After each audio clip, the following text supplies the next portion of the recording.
A far-right activist in the UK is now gaining global attention. Stephen Yaxley-Nennan, better known as Tommy Robinson, is the co-founder and former leader of the English Defence League.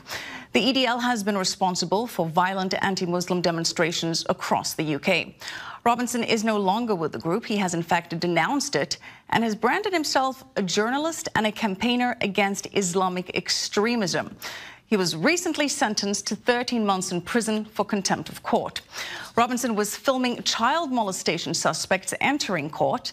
It's against British journalism laws there. Now, it's not Robinson's first run-in with the law. He has been convicted of fraud and of assault in the past.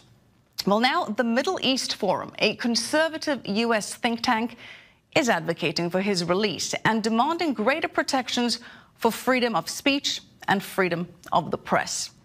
Let's turn to Daniel Pipes, president of the Middle East Forum. Daniel, thanks for being with us. And Daniel, as we said, Tommy Robinson, certainly a controversial figure, has been labeled far-right and anti-Islam by some. Why have you taken up his cause? Yes, you just did call him far-right. I don't think I'd agree with that. He is a conservative. We took up his cause in the context of what we call the Legal Project, an undertaking started by the Middle East Forum in 2007, where we come to defense, both financially and in other ways, of those who are persecuted legally because of their views and actions about Islamism. We believe that it's important at this time of Islamist aggression against the West for us to be able to discuss this topic openly and freely and publicly. And so we help those, and I'll point out to you that we don't necessarily have to agree with the exact point of view of those we help. We just believe it's necessary to have freedom of speech in the public domain about Islamism. Daniel, he was on this show last year. My impression from that interview is that he's fighting against jihadist ideologies behind those terrorist attacks in the UK, but others have called him anti-Muslims, a hate monger. He's also been called anti-Semitic. He took part in a march in Poland, which allegedly included some anti-Semitic chants. So how do you reconcile that? Well, I spent a day with him, most of a day, last December. In fact, he took me to his hometown of Luton, and I came away with an impression that was very different from the one you just described. He is not at all a racist. He has friends from different races. He is someone who's concerned about Islamism. And I share that concern, by the way. I think it's a real challenge in the West in general, and especially in the United Kingdom. He wrote an autobiography called Enemy of the State. And indeed, I think there's some validity to it. The government of the UK goes after him.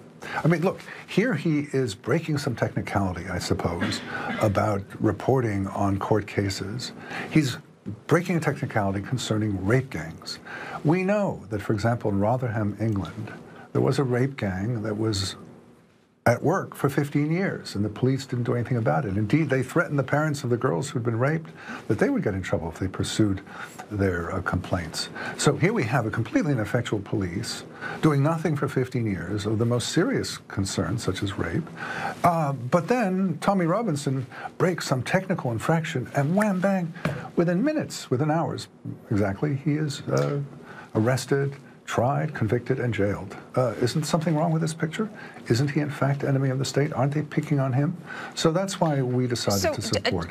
So, Daniel, do you get a sense that if anyone speaks out against Islam or they're concerned about jihadist Islam ideologies, he's then labeled an Islamophobe? Or is it different in this case because of Tommy's rather complicated past? Tommy Robinson is especially the enemy of the state. But take another example, a member of parliament from Rotherham named Champion. I think it's Sarah Champion.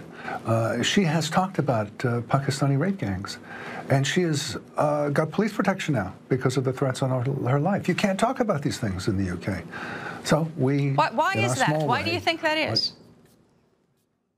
Because the police, the prosecutors, the press, the politicians, the professors, what I call the 6 Ps, are not standing up to it. They buckle, and in particular the police.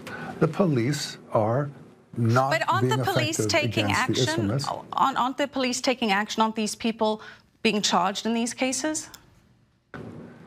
It took 15 years, and it took an investigation by the Times of London for this to come out, and the police were reluctant the whole way. No, the police in Britain are a great problem. They focus on people like Tommy Robinson, and they let the rape gangs go on for 15 years. And who knows in other cities how long these rape gangs have been operating. You can't talk about this. If this were the BBC, you would have shut off my microphone long ago. You can't talk about it in Great Britain. And Tommy Robinson is talking about it, and good for him, and he should not be in jail because he talks about that. Well, we appreciate you talking about that. Daniel Pipes, president of the Middle East Forum. Thank you. Thanks for coming on the show.